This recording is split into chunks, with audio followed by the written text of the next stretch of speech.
Hey, hi. I've been on a giant long video hiatus. So I'm back.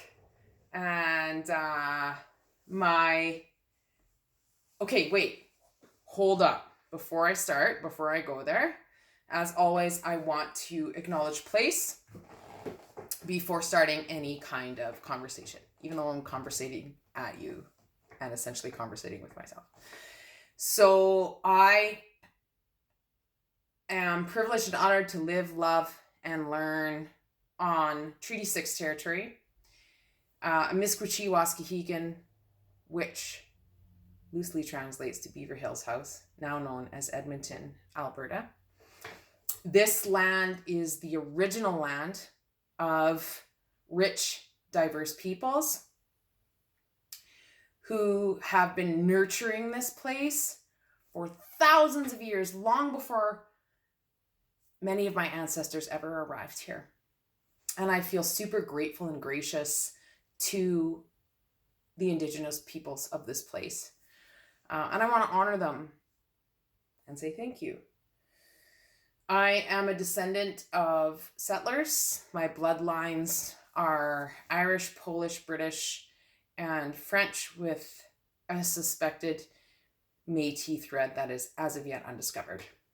And because I'm a descendant of settlers, I have all the more responsibility to be in good stewardship with this place and with the peoples of this place. So I talk a lot about flower essences, and I love that. And I'm not going to stop that. And I also want to use this platform to talk about issues relative to racism and racial discrimination, especially as a white person, because I think that can be really hard for us. I know it can be really hard for us. I know it's been really hard for me. I've been held back by lack of self-awareness. I've been held back by my own internalized racial biases. I've been held back by fear and insecurity that I would do it wrong and say the wrong things. I've been held back by my own defensiveness, being an extension of white supremacy that believes that I couldn't possibly be in the wrong. And I just want to smash all that and do it anyways. Continue the conversation anyways. Because the truth is, the conversation is long ago started, right? And I think that as white people, we really struggle to continue these conversations in our homes, in our families, in our relationships, in our places of work, in academic institutions, on the streets. We really struggle with the continuation of, or for many of us, starting these conversations. And so let's do it. Let's have conversations. I'd like to be challenged with topics around racism and racial discrimination that would be difficult for a white person to handle. Not because I'm an authority on this. Clearly not. But because I think that when I am challenged, when we are challenged, it provides us with an opportunity to stretch and grow.